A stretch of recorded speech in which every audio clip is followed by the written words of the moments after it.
Fáilte go dtí an episód sa Ceis na Talin. Podcréil faoin Mhéileán agus a star de aine atá fistrup faoi our gadrúh léithí agus a role in our bhéanúlacht. Welcome to The Language Question, a podcast about the Irish language and its history for anyone curious about our relationship with it and its role in our identity. Maris Gnág, bí cinnte a chlárú ag thelanguagequestion.com/resources chun de acmhaní fálam to Sarah Nashka all agus a bheith ar an eolas faoi gachcrud atá ar siúl ar an show. As usual, please be sure to sign up at thelanguagequestion.com/resources to be sure to get your complimentary, valuable learning resources and to stay up to date, upcoming episodes, guests, and to receive exclusive content. Peish Gele, Shulling, Gomwena Tu Sultas. Anyhow, here goes. I hope you enjoy it.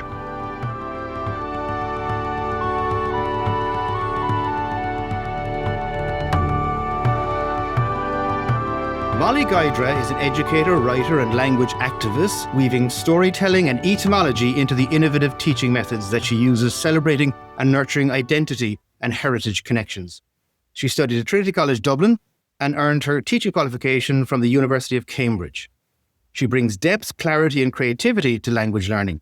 She offers accessible, relatable resources on her website, www.irishwithmollie.com, on Instagram and TikTok as @IrishWithMollie. She is the author of The Gaeilge Guide, Spark Your Connection to the Irish Language and Legacy, published in 2025 and shortlisted for the Irish Book Awards 2025. Awali, Akara, tá fáilte is fiche road agus tá Harveh buíoch díot as ucht a bheith linn ar an show. Gurb míle magat a chara, tám cósásta a bheith an seo a rís. Well, Sinead a reached gan doubt, and it's wonderful to be back speaking to you again, Mollie, here on as we kind of kick off season 2 of the podcast. And the first person that occurred to me, I said, listen, if I could ever possibly get that Mollie Guidera back on the show, it would be amazing. So wonderful to have you here again. I appreciate that. I really love your podcast. I love the conversations, and I think it's so important to explore what's happening with the language. I mean, so much has happened since you started your podcast, and you've done your master's as well. So congratulations. It's so true. It's so true. I mean, we were just speaking about this before we went on air, and it's something I think we'll come back to. But, I see sometimes people, maybe a lot of people in the Irish community are getting a bit tired of hearing about Irish having a moment at various different stages and it never really materializes.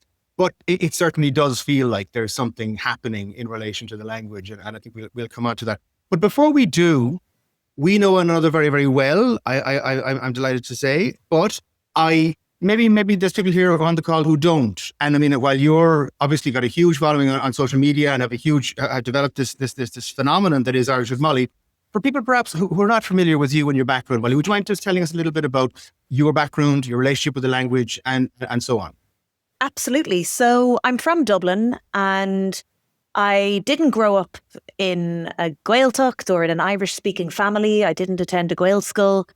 And I found Irish, challenging like a lot of people. But thankfully, this positivity, this graw for the land and the language was always there. My mum was a primary school teacher. My grandmother was a lifelong learner, attending Conra na Gaeilge events and things like Circle Cora, conversation circles. And I went to the Gaeltacht as a teenager. I was kicked out, age 13, for speaking English. But I think it was the first time I really felt Irish was a living language. And I felt this freedom and comfort and ease with the language, and just found it very natural as well, which I think is the experience of a lot of people, thankfully, who are fortunate enough to spend a couple of weeks in the Gaeltacht. My grandmother then, she was just very, I think, really in love with the language and the culture. And we became closer and closer. When I was studying at Trinity, I would walk up to her house. It was near town, and we'd spend these brilliant afternoons together, and it really concreted our friendship. We really became a lot closer in my early 20s. And I then started traveling. I was teaching English all around the world. I was, calling home, and she was getting deafer and deafer. And then one day I just switched to Irish for some reason. I don't even know why. I suppose got tired of shouting down the phone, and she could understand everything. It was like she wasn't deaf in Irish. And so it was very beautiful to have that connection with her. And she passed away a few years ago. And I remember I kind of started my book with this scene of kind of, you know, going to the funeral home and hearing my sister-in-law say the Hail Mary, the Rosary, As Gaeilge. And there was this amazing feeling of like her love and her presence and her inspirational qualities in my life were going to live on, and the language lives on, and it's very soothing to know that it connected us. And I started Irish with Mollie then, after years of teaching one-to-ones, teaching Irish and kind of transferring my skills as a language teacher from English to Irish. And this came about quite organically, but really online. I was teaching on a language platform and they said, "Oh, you're Irish. Can you teach Irish?"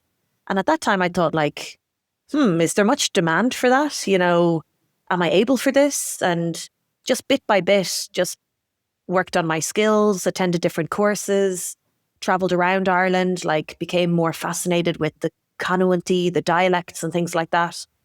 And it occurred to me, it's not just about language. It's really about trying to keep that spirit of my grandmother alive and that connection to Ireland, and that a lot of people are really yearning for that people are not just learning it as a hobby or as a fun thing. It goes so deep, and it's not only about the past and ancestry. It's really about a radical future or a better way of living and a better way of thinking and generating ideas. And I think we see that with, you know, our Nuachtaran, Catherine Connolly, our president, that she brings this fresh zest to the language and the way we see it as well.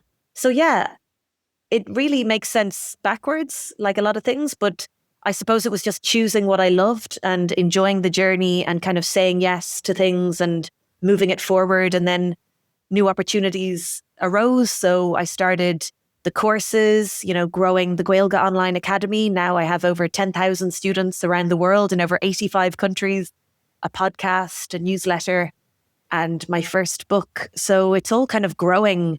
And I think it's such a ripe time for the language. And you're right, it seems like a moment, but it's definitely stretching out before us. And I think it's getting even bigger. God, Mollie, there's so much to that. It's so inspirational to hear you speak about it like that. And I just absolutely love that that image you have of your granny's funeral and the kind of almost the mantra of Shilabab August, you know, it's so incredible. I'm also smiling because I reading the Gaeilge Guide again. I was thinking of you shouting on the telephone, and you mentioned the fact that, you know, people would shout louder if they were shouting to Boston than if they were shouting to Liverpool. You know, so that is a cool image. But I mean, what you've done is phenomenal, and I I think it's extraordinary what you're doing for people to enable them to re-engage with the language. But can you tell us just in terms of Irish and Mollie? I mean, because it's obviously happening on a huge scale. But how does that work? I mean, you know, thousands of people. How does the interaction happen? What's the, you know, just for people who might be familiar with the platform that you developed? Yes. So I've always been interested in accessibility and inclusiveness. I was disability officer in Trinity. My brother has Down syndrome, and I've worked with people with different needs my whole life. And I think a lot of, you know, also my mum being a teacher, I love to explain things in a way that's really not only easy to follow, ticks all the boxes, kind of also like in an engaging and memorable, joyful way.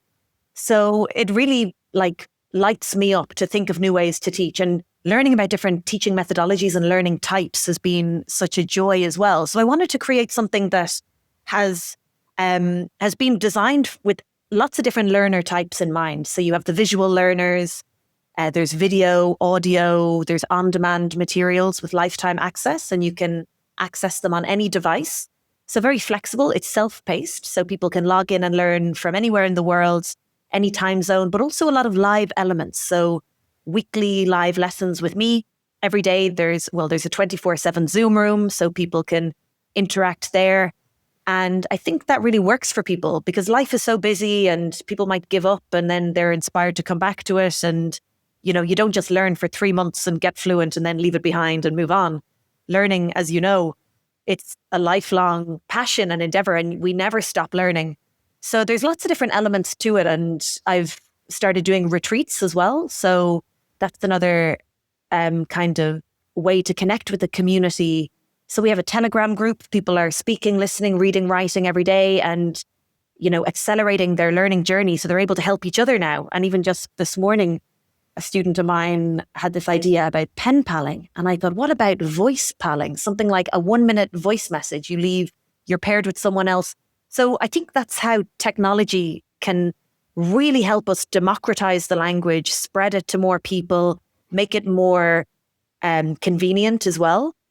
Because the thing was, learning years ago, and I still have some students who say, oh, is it on a CD? It's not on a CD. It's all online. You can access it through irishwithmollie.com. And the materials there are evergreen. So it's a beautiful moment in history where we're able to record things and kind of keep them, make them more shareable, scale something. So it's a really interesting thing. But yeah, the community is growing all the time. Thankfully, I have a lot of support, and, a lot of my students really support each other. It's an amazingly helpful and open and happy, safe place to practice. We're encouraging of mistakes. I think it's just a great way to learn, to encourage people, like, it's normal to make mistakes. Everyone does. Oh, I just love that. I absolutely love that. And because it is so critical. And I think as adult learners, and I think particularly Irish adult learners, if we are very hard on ourselves in relation to the language and correction and trying to have it right. And I think it's this whole idea of perfection being the obstacle of good. And that's so cool. And just by the way, it's Irish with Mollie, Mollie, of course, if anybody is looking. But Mollie, just on that, just when you mentioned where people come from, who would your students be? I mean, how does it break down? I mean, is it Irish people returning to the language? People, let's say, of Irish, descent abroad, or people who are just interested in languages generally? What does that look like in terms of your community? So it's changing all the time. When I started about 10 years ago teaching one-to-one lessons on Zoom, it was mostly people from North America, mostly people with a great interest in genealogy. Maybe they had done their DNA test and they realized they're 20% or 80% Irish or whatever. Normally they were retired people. They were normally white people with Irish ancestry. So there was a kind of type of learner that I had. And then, some people in the diaspora, like in New Zealand, Australia.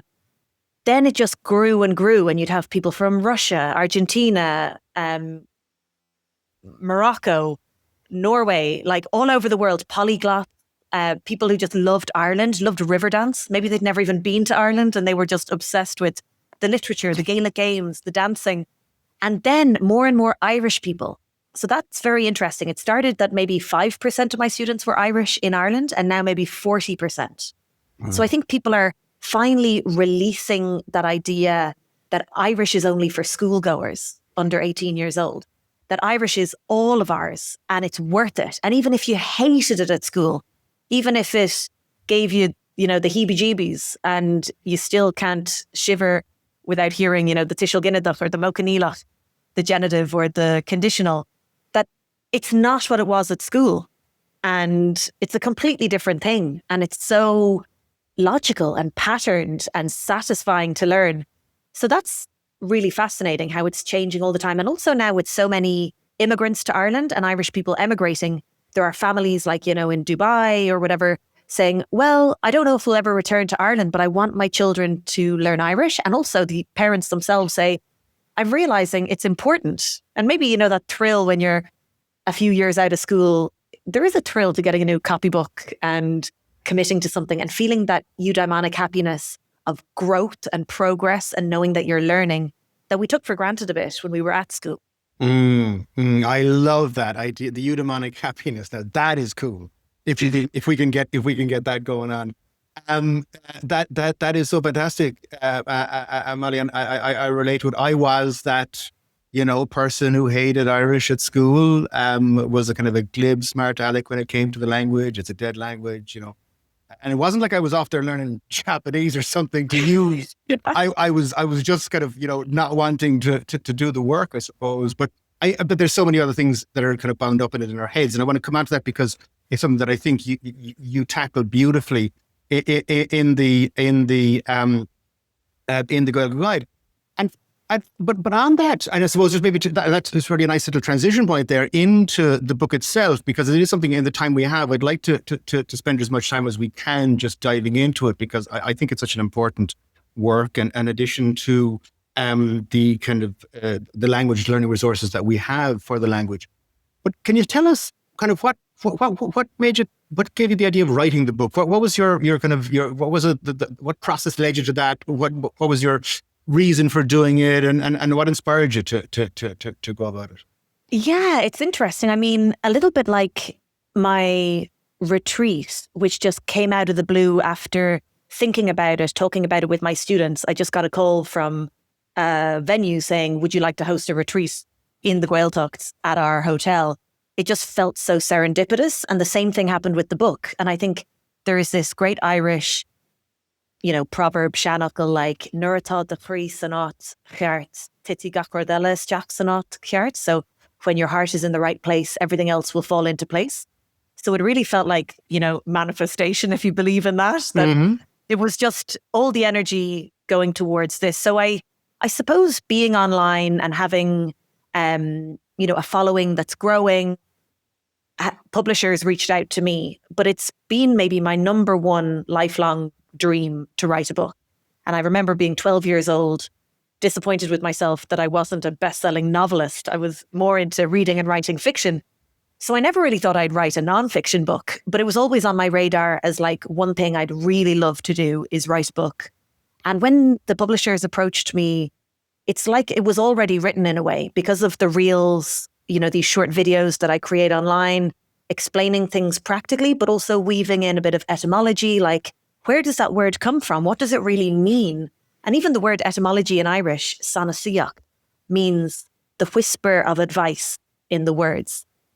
So because I had researched so much for these 1-minute clips, it was like I could just put that into a book and link it all together with some structured approach to, how do we learn? I'm very interested in how we teach and how we learn and how it's not working for a lot of people. So it was a great project. It was very stimulating, I think, to explore that. So I was very lucky that a lot of the work was done. It was just a case of kind of putting videos onto the written page.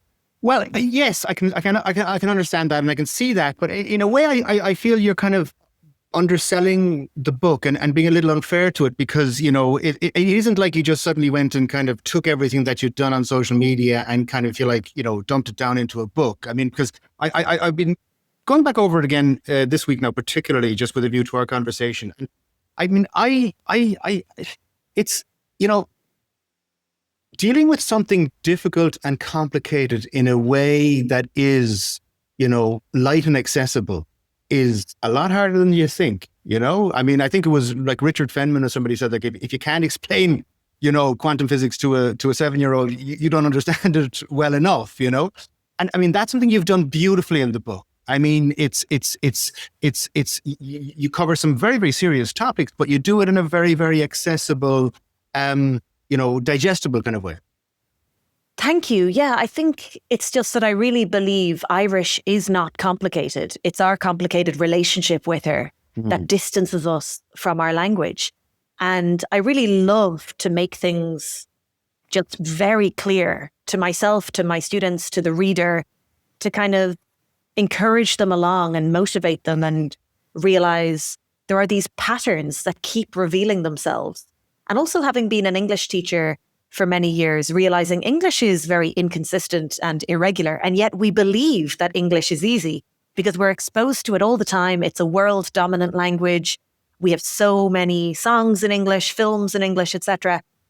And we just kind of trick ourselves into believing that these symbols, these letters sound like this, not like that. Whereas Irish is orthographically shallow. It is actually highly consistent. And when you start to accept that, it just becomes so much easier. So yeah, I'm really glad that I was able to express that clearly in the book and that people are relating to that a lot. And it's so beautiful to receive feedback. I'm so grateful, that you've so thoughtfully explored the book and these concepts. And I love people getting in touch, on that deep level as well, saying how much it means to them to be able to connect with the language that they know is theirs. Yeah, well, I mean, it's because and it's not just kind of, if you're like me here, kind of plumossing you because we're talking about your book.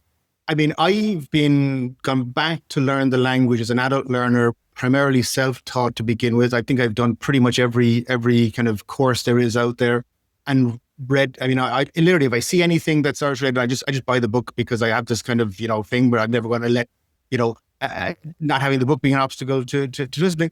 And of course, one of the big challenges I found in that process was a lot of the stuff that really dug into what I wanted to understand was as Gaeilge when I was learning, and I wasn't able to read it. I wasn't able to engage with it, and so but the other thing that I found, Mollie, as an adult learner was, it wasn't until I was quite far down the track, and I'm still only really at the early stages, that I kind of discovered some things that I went, hold on a second, they're fundamental.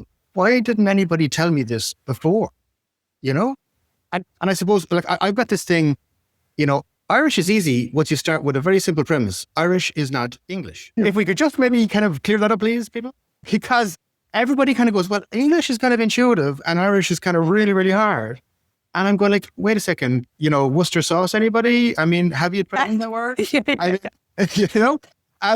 And has anybody been to Warwickshire? I mean, or knives? Well, what are they all about? Exactly. And I mean, so I think the fact that we just can't use the English kind of, orthography and sounds and everything, it doesn't map across directly. Somebody saying, well, hold on a second, that's actually difficult. Because what you do, what I think is fundamental and beautiful, and I don't see it done elsewhere, is just take the simple things like the actual sounds of the letters. I mean, it's so fundamental, but because I think one of the things, and particularly as learners from Ireland, and I know a lot of your community, I know a lot of the listeners here will be outside of Ireland, but the experience I have is as an Irish person learning the language, it was kind of assumed when you got into secondary school that you must have acquired all of this kind of knowledge of Irish by osmosis or somehow, up to this point, and nobody kind of sat you down like they did with French in first year in secondary school and said, here's how this thing actually works, people. And so there's so much kind of, taken for granted that isn't necessarily, safe assumptions, that we kind of, what people, but I think you tackle that beautifully in the way you because you go into the basics, with the starting with the letters and then and so on. Could you maybe just give us a little, because the book is broken down into two halves. There's the first half, which is the Cuirlasagar and Tina, Ignite the Fire, in part one, and then you are a Cohu and Tina in part two. So would you mind kind of just give us a little bit of your insight into that structure and how you think about that? I appreciate that a lot, Gerv Malgath. I think I love the features of the language, and I think they're fundamental to using, enjoying, and understanding the language. So it's really amazing that people go for years and years and years learning every day at school, compulsory language, daily lessons, and they don't know the basic fundamental features of the language. And that's what confuses people and makes it seem like a difficult, useless, frustrating language. But they're very interesting. It's not only that they're helpful, they're really fascinating. Like, the vowel harmony that we have in Irish, the lahan, la lahan, quail, la quail, broad with broad, slender with slender, doesn't seem to exist in any other language. That there's this very intricate and ornate system that affects spelling, pronunciation, and grammar. And it's very easy to see. Like, it's visual, and it's kind of a little gem that you can spot in the language, and it'll help with spelling. So people might say, oh, the spelling is out of control. It's so barbaric. I don't know what's going on. Actually, if someone explains it to you, look at this, you can think, oh, okay, so A, O, and U are broad and I and E are slender. And before and after every consonant or consonant cluster, they're going to be the same type of vowel, broad or slender. And, the fact that we answer with the verb, that's beautiful and offers us indigenous insights into connection and vulnerability. And psychologists use this in therapy, responding and echoing with the same language that the patient is using or the client, because it kind of emphasizes the connection between them. And instead of saying, yeah, yeah, yeah, if someone's saying, yeah, yeah, yeah, you don't know if they're listening. But if someone is answering in kind with the verb in question, it feels like you're speaking the same language.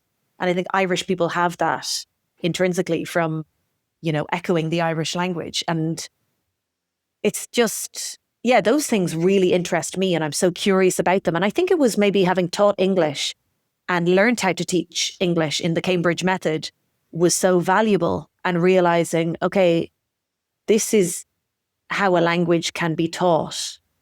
And using things like the Dogme method, which is finding out about your students' interests and then using language that is kind of particular to them or interesting to them. So if they're a golfing fanatic, you talk about golf courses and what type of clubs do they use and where do they want to go traveling with golf, etc. And what would be their dream golf tournament to see. So you're practicing things like the conditional and the past perfect and all these things without them realizing, because they're just so interested in golf.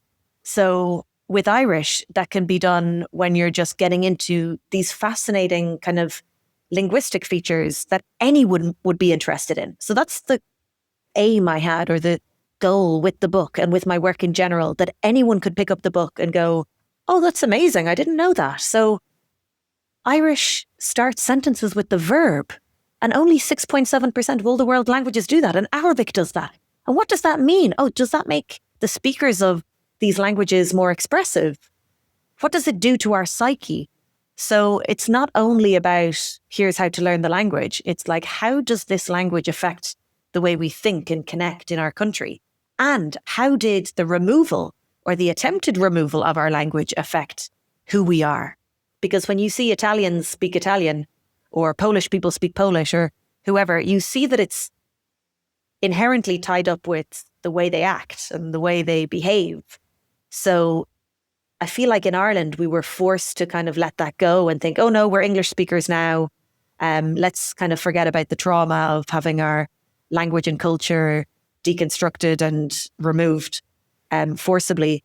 But no, I think we have to understand that and go back to it and learn it in a different way. Yeah, I'm really glad you mentioned that, because I think that's a beautiful transition point there, insofar as, I mean, because the book is full of a very practical, guidance. It's the Golden Guide, but it also goes to the root of some of the kind of the whys of why people face challenges and obstacles in relation to certain aspects. And while, you're an extraordinarily positive person, it's an extraordinarily positive book. You don't shy away from dealing with those kinds of challenges and issues. I mean, because I see you go back to kind of, I mean, and I suppose just for people who might be interested, it's not that it's, and this is why I think it's so beautiful, because, like, let's say, for instance, there's a lot of history in the book, but it's not some kind of dry academic kind of history treatise, and you do go back and explain how some of the issues that we have with the language. And I suppose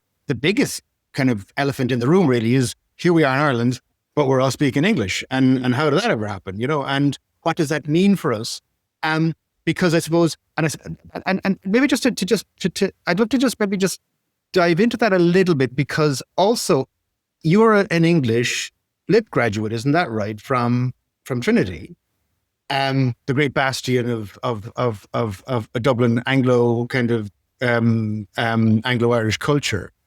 So how do we reconcile? Because I know you mentioned Ngugi Dwengo there, and his great book, the Decolonizing the Mind, and it's an expression I see kind of thrown around. I saw it got quoted in the media a bit around the time of the presidential election, and of course it's a seminal kind of work in the area.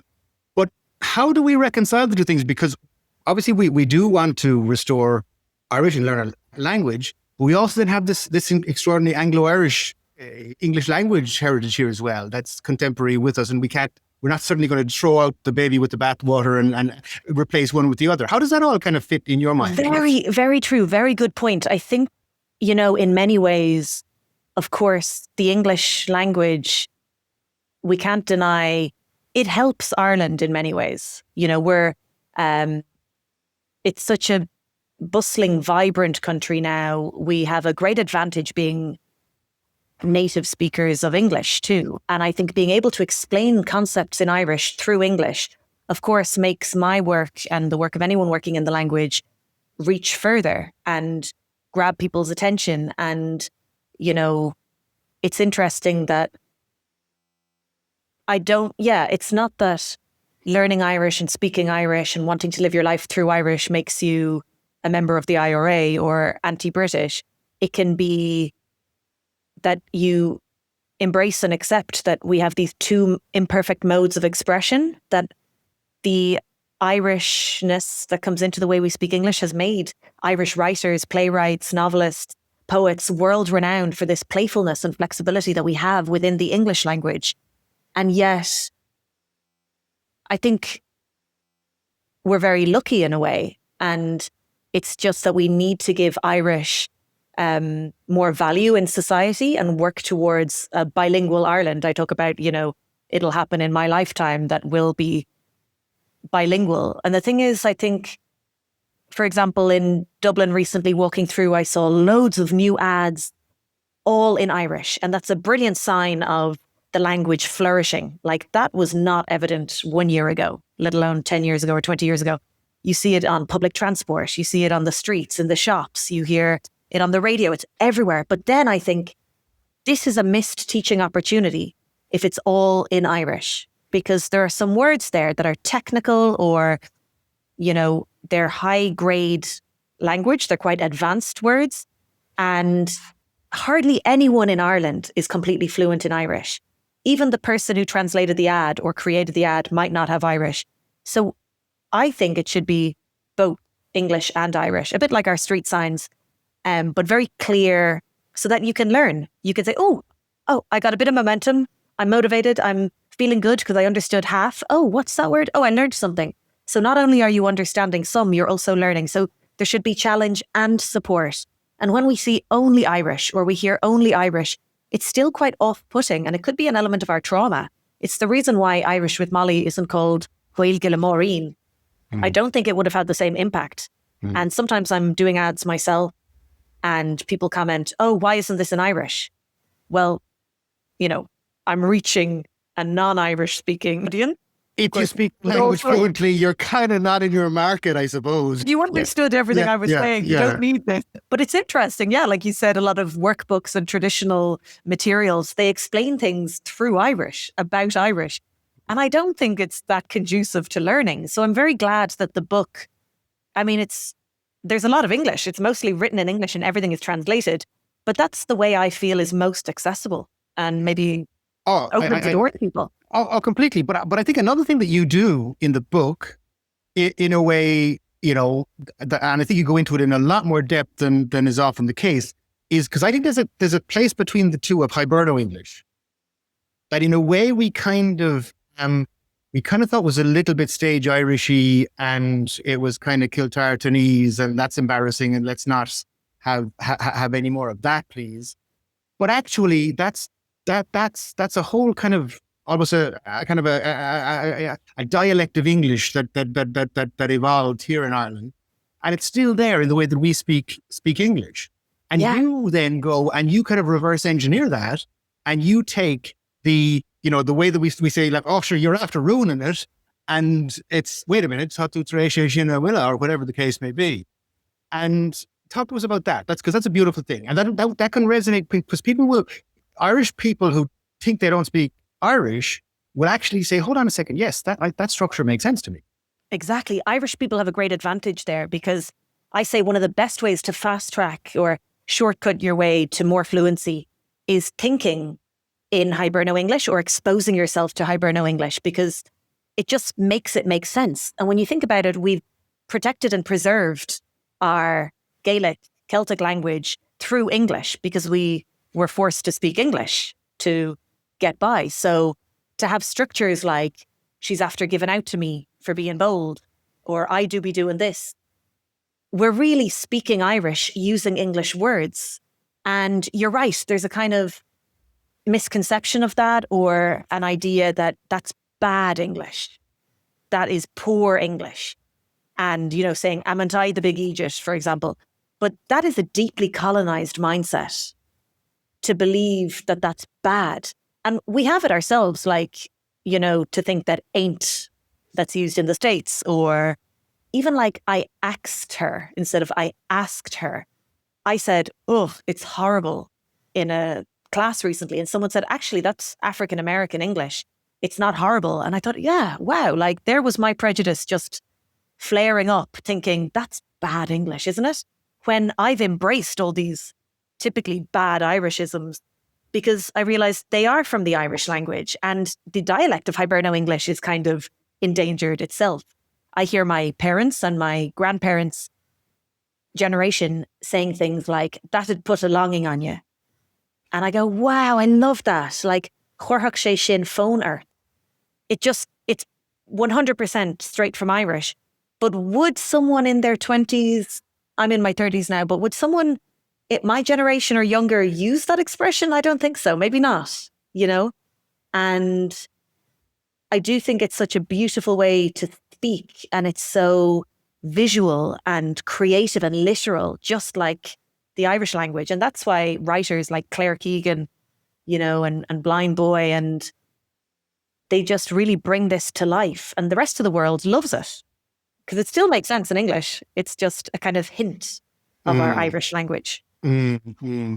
Yeah, it's really interesting. I think that because obviously I think, you know, language is continually evolving. And I saw something recently about, you know, how kind of Irish is being used in a much more kind of irreverent and smart way now that might kind of, if you like, upset some kind of traditionalists. And I mean, I even see in the book you mentioned like Omaia, which would be a kind of a Gael skull kind of, that would be verboten in the kind of traditional kind of in the canon of the language.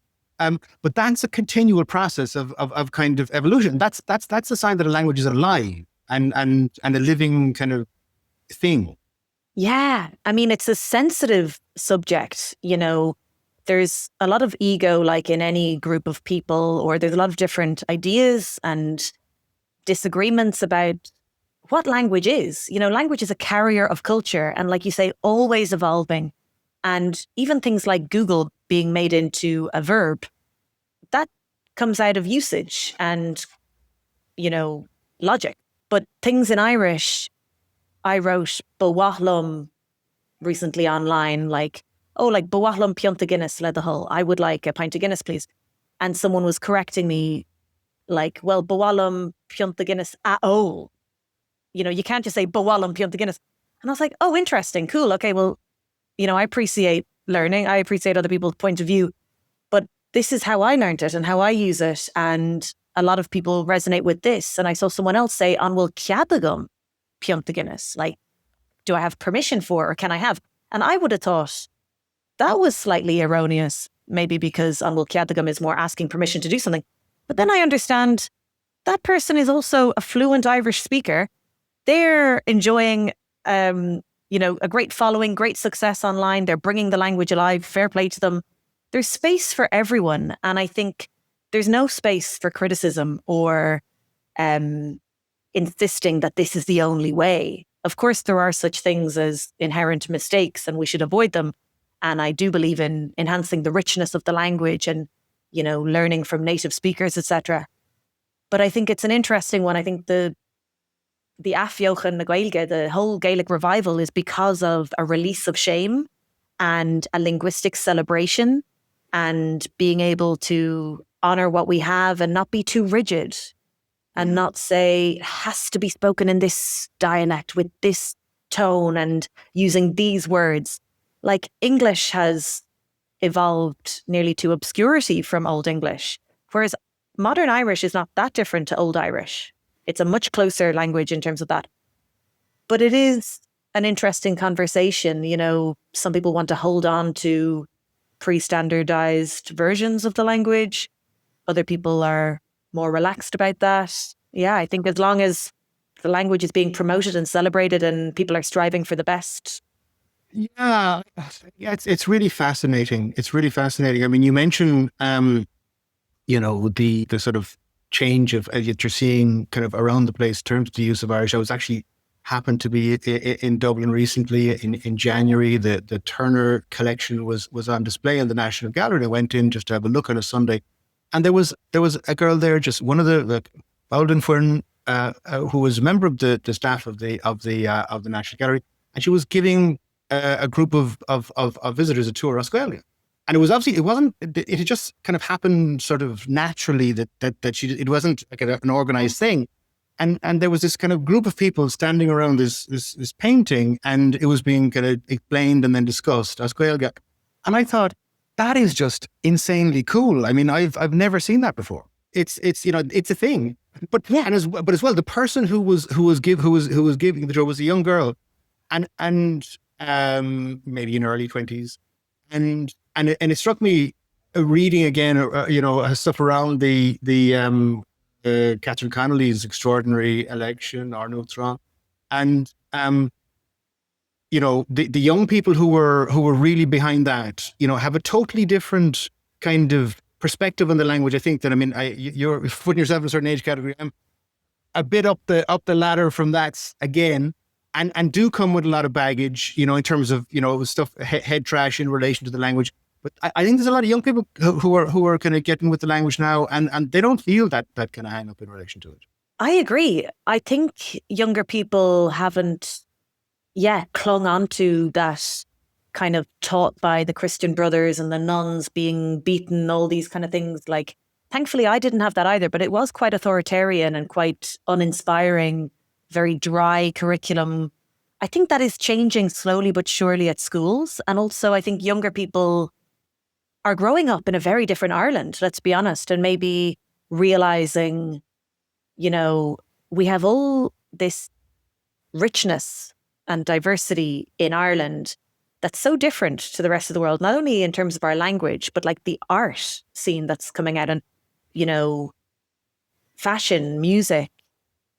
It's amazing. So maybe there's this pride, and I've always thought it is pride, basically, or aspabroj, like lack of pride, that people growing up when I was at school didn't have any pride in the language, Yeah, no, I think you're definitely onto something there. And I mean, I think they probably will talk about this as the Colleen Keown generation, I mean, because that was the first kind of, I think, the big inflection point that I recall in recent years. And of course, then you've had the whole phenomenon that is now kneecap and everything like that. And it's phenomenally cool. And Irish is quite cool now. But what about, and I mean, I know this wouldn't be your necessarily wheelhouse directly, but I'd love to get your take on one of the things that I do see, though, that is very concerning, is that the Gaeltacht is struggling and under pressure, phenomenally. And I particularly see groups like Bonu, who are concerned about, I mean, we have a housing crisis in Ireland, but it's particularly acute in the Gaeltacht areas, and people can't build or buy houses to be able to move and live there and raise their kids there with their grandparents nearby. And that whole community language, can't continue if people can't grow up together, essentially. And do you have any kind of experience of that, or does that kind of, do you come across that in the work that you do and those issues? I do. I think it's a real tipping point or something. It's quite extreme, like you mentioned. Imagine growing up in the Gaeltacht, in an Irish-speaking family, but being in a minority and not being able to see your doctor in Irish, or have a lawyer in Irish, or, have a fluent Irish teacher at school, etc. And language rights are human rights. And I think so much more support and funding needs to go to the Gaeltacht areas, but also there's so much talent, and there are so many resources there. And I think it's a case of, I don't know, planning and brainstorming and bringing more entrepreneurship there, because there's so many things that could be done. We have so many like Spanish students learning English, for example, during the summer, coming in their droves and traveling around Ireland and staying in Dublin, etc. But why not have more cultural trips, including the language, to the Gaeltacht? I think we have one of the biggest diasporas in the world. And especially now with, the US and the crisis it's in, there are so many Americans moving to Ireland, but also people who are fascinated by Ireland and the stance that Ireland has taken on Palestine and, other kind of humanitarian crises around the world, that Ireland stands with the oppressed. And we have this beautiful legacy of doing the right thing and standing up for what is right. And I think, Tourism Ireland does a great job in promoting Ireland. And, so many new Instagrammers and content creators are making phenomenal footage and content of how gorgeous Ireland is and how friendly and beautiful. So it seems like there's so much there on offer for people, and not just in terms of tourism, but even there was a research study done on how Irish language is good for business. And if you call your restaurant an Irish name, people are incentivized or encouraged to spend more, and they will believe or associate your business with like honesty and good quality and all these things. So it's kind of a wonder why, a bit like the housing crisis, why is it so bad when Ireland is a rich country? There's all these questions. But I hope and believe that the Gaeltacht areas can flourish. And I think maybe we're at a point in time where it's like that generational thing. The people who are trying to buy houses are not the ones who are embracing the language or the culture, or maybe they are, but slower to do so. Whereas the younger people are the ones setting up. Like if you Google t-shirts, sustainable organic t-shirts made in Ireland with Irish language on them, which I'm always doing, you'll find loads of businesses all around Ireland. There's a great, buzz around Irish merchandise, Irish art, new diaries and journals and wall art and all these different things. And it seems like a lot of young energy and people just saying, this is valuable and this is creative and this is a dream. I think COVID was good for that. And I think so much of it is based around people wanting to kind of be able to express and assert their identity and Yes. and relate to that. That's so fascinating. Well, I think, if anybody is in need of a kind of an entrepreneurial kind of beacon to contribute ideas to what might be done there, I think Irish Mollie is probably one of the greatest examples we could choose. But Mollie, and I suppose maybe just, if you like, projecting forward a little bit. I know you're an activist on behalf of the language as well as everything else. But one of the things that I've heard you speak about, and I've seen you, I saw you. You're in the Irish Times. There was a substantial profile there quite recently, and but it's this idea that you see of a vision for Ireland as a bilingual country, and that's something that you think is achievable in our lifetime. So I'd love to get your thoughts on it. Yeah, I think being bilingual can mean, obviously having both languages, but at the same time showing things in both languages. So, for example, Fuheddle, subtitles on all of Irish TV should be a prerequisite. Like TG Cahir has some subtitles, but not on every single show and not in both English and Irish. And now that we're used to social media more, and when we're watching a video, we might not necessarily have the audio on. You could be, in a quiet place and you can't have, or you don't have your headphones, whatever. So it's turning out that we're reading a lot more while watching a video, or lip reading even. And we expect content creators to put subtitles or captions. So this is becoming completely normalized, especially for people who use social media and on TV as well. People are finding it difficult. Even though English is my first language, I prefer to have the subtitles in English in case I miss a word. I think this is happening in a strange way to people's brains. It's like they need both input. So if we had both Irish and English, again, it's a learning opportunity. And it's a great resource, and it's very valuable to be, showcasing our language. It's happening on Netflix. I mean, Netflix is able to do it with the recent series. It's brilliant by Lisa McGee, How to Get to Heaven from Belfast. Hmm. and the Guinness show as well, I think, had subtitles.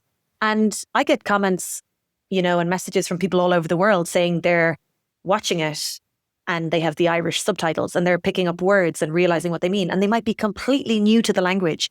And we see this from other European countries who have always dubbed movies and shows, and those who haven't and have just used subtitles. And the ones who just use subtitles end up being fairly fluent in English, if English is the target language, very early on, like in their childhood or teenage years. Whereas in Spain, for example, I taught English in Spain, they always dub everything and they don't subtitle anything. And they struggle a lot because they've had no exposure to the English language. So I think if we do that for Irish, that would just accelerate everyone's knowledge, vocabulary, structural knowledge of the language, usage of the language. And the main thing is normalizing it and democratizing it. So it's a simple enough thing to implement. You'd have to pay translators or copywriters kind of thing, but it's so worthwhile.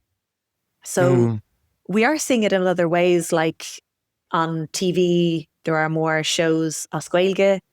On radio, there are more podcasts coming out, which are bilingual, people even using more Irish in advertising in the shops. So slowly but surely, it's starting to kind of seep into our... Yeah, because it's funny. You will hear different kind of tropes around, oh, what are they wasting money on translating all that stuff out in Europe and all the rest of it. But I mean, if you look at the even something as simple as the 20%, actually, is it 20% requirement on public advertising? 20% of it has to be As Gaeilge now. Mm-hmm. And again, you kind of went, oh, is that just some kind of, somebody going to be ticking some boxes somewhere and it's some money, pouring out of a government agency. But because of that 20% requirement, we now have, the scale supplement of the Irish Times on a Tuesday because they wanted to get in on the advertising racket, I suspect. And so you now have a weekly publication, As Gaeilge, that didn't exist before. That is excellent. I think I really enjoy reading it every Tuesday. And it's just amazing to see the little kind of side effects of those initiatives, Yeah, and I don't think we can, underestimate the effect of those. And Shockton by The Independent have this podcast, which is brilliant, and they even have kind of a gluish or a glossary at the beginning of words people might not know. And these things slowly but surely seep into our daily lexicon. So I'm noticing people who I never heard speaking Irish before, whether it's a broadcaster or family friend or my own family or people in Ireland anyway, people living abroad as well. They're starting to just throw in more and more Irish, and not just, the cúplafuckle, let's say, but longer structures and more elaborate structures. And I think that's, going back to exposure and kind of, I think, waking up to what it is. What is language and why is it important? Yeah, it's so true. It's so true. I mean, and I repeatedly kind of bring up this topic, but I mean, I suppose, we have Irish culture, and it's this phenomenal kind of, rich heritage that we have. But I say, if you had an English kid who couldn't read, one of Shakespeare's sonnets because they couldn't understand that language, you would say that is insane. That can't be. But that is what we have in Ireland, where you can't speak your language. You cannot actually access the culture that is coming down from the past in poetry and in song and in so many other ways. I don't think anybody for a second would say that we shouldn't, embrace and enhance and expand our culture. And it just seems kind of innate in us. The idea of this has got to be this utilitarian kind of, value exchange is I think just misses the whole point. Definitely. When people say, but it's useless. And you think, well, how do you define use? Yeah. And actually, even if you mean getting jobs or making money, it is creating jobs and making money. Yeah. It's useful in terms of mental health. It's useful in terms of community integration. It really goes hand in hand. It's fitcha fuicha interwoven with this proliferation of talent that we're seeing, you know, like in the recent IFTAs and BAFTAs, so many Irish actors. And it's always been the case that, you know, Ireland is like bursting with creativity and talent and support for each other and great crack and camaraderie and everything. And I think the language is, kind of shining. You know, it's just shining through at the moment. And I think it will continue. I don't think this is just a phase or a trend. People say, like, there have been phases before, but this really seems to be something. Yeah, it feels like there's a critical mass there for sure. Yeah. Mollie, we're just coming up to you know towards the top of the show, and I just, a couple of things I wanted to ask you before we wrap it up, because first of all, I again want to just, you know, give you my unreserved you know, congratulations for Guid. It's a phenomenal book. I recommend it to anybody. I mean, I wish I had a book like this when I was starting off. I'm just looking at the contents here now. You also have kind of given Bertie Ahern, Fianna Fáil TD, a kind of a rehabilitation. So I mean, it's amazing what you can do with books. By the way, Mollie uses Bertie Ahern, Fianna Fáil TD as an acronym, which is very useful for learning from the irregular Irish verbs. And so there was a legitimate reason for that. Non-party political, I might add. But I suppose, what would you say to somebody listening to this now who's maybe curious and, you know, was saying, okay, yeah, I'd love to learn the language, but that just seems too hard. You know what I mean? I'm just like, that's huge. And how am I going to actually get there and do that? And how would you say something like that? How can you get into this? And then, but more importantly, how do you sustain it then? And what have you seen works for the people in your community who have actually kind of gotten to a point where they're feeling really empowered by the Irish that they've developed to be able to speak? So I think in terms of starting, you have to realize that fear and excitement happen in the same part of the brain. They both require imagining something that isn't true. So at some stage, you have to accept it's a choice. You're holding yourself back if you're scared of it and you're just not going to do anything, but you supposedly really want to learn. Why not be excited? Why not say, is few agus is féidir? It's worth it and I can do it. And when you start, you'll realize it's not that daunting. It's not that intimidating. Start small, use what you can, do what you can, start with what you have. And for example, I have a free mini course on my website, irishwithmollie.com. And realizing the beauty and the humor and richness will keep you learning, because you'll be like, wow, there's more. And I think what really works for learners is recall and usage. So these are really the pillars of language acquisition. Recall, like, they work in tandem, I suppose, using what you're learning. So even if it's very simple things, you know, diarrhech, saying hello, and practicing that and saying it so many times you can't get it wrong, and encouraging conversation with others, saying thank you to the bus driver, saying slán at the supermarket, meaning goodbye, and realizing, wow, slán means safe or secure. So you're wishing someone well and security, and slán sounds like so long and might even have created so long. So when you know these things, they stick in your mind and they really help with your memory and concentration. And I suppose the community is the teacher. So being able to use the language is very valuable. In our community, we have daily meetups and book clubs and, you know, the weekly live lessons, but there are lots of Circle Córa all over the country. And if you just Google, I think it's scale.ie or peg.ie, you'll find a Circle Córa near you or an online one. And these are brilliant ways even just to go along and listen and realize you don't even need to speak. There's no pressure on you whatsoever. You can go along and watch and listen and leave early and arrive late and whatever. It's definitely a big deal for a lot of people to start learning anything. And it's frustrating and it can be debilitating, and there's a lot of shame and fear for different people. But the way to unshackle yourself from that is to learn and to step forward, and you'll realize, you know, céim céim ó neart go neart.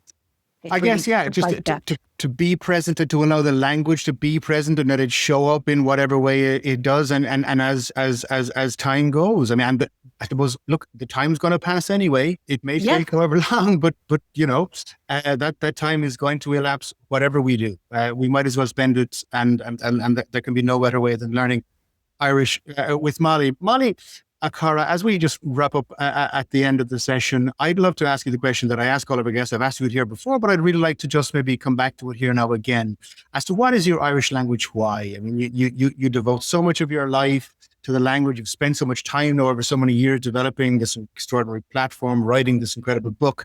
Why do you do everything that you do in relation to the language? Keshtwa, good question. I think, essentially learning, thinking in Irish, speaking Irish, sharing Irish, speaking with others makes us happier and better people. I think it's a beautiful way to understand nature, to understand other people, like Seamus Heaney said, what life on this island has meant and could mean for a better future. There's so much goodness and freedom and comfort to be found within the language. And it's also just so interesting. It's such a fascinating place to work, within a language. And I'm so curious about it. And it's been years now, but I'm still learning every single day and finding such beauty and depth in the language. And I think people need to know about that. And it's such a joy, honestly, to share it and to hear these stories from other people. Say, wow, I just realized, that's why my family talk that way. And that's why I think this way. And that just makes so much sense, like in my heart and soul. Mm-hmm. Mm-hmm. Well, listen, that is so inspirational. And I mean, there can't be a better answer than that question, to be frank. Awali Akara gur míle maithagad bhuinis an súpas an scéal Ryan Tulin Berbua agus Banach. Míle buíochas Akara. Thanks for listening.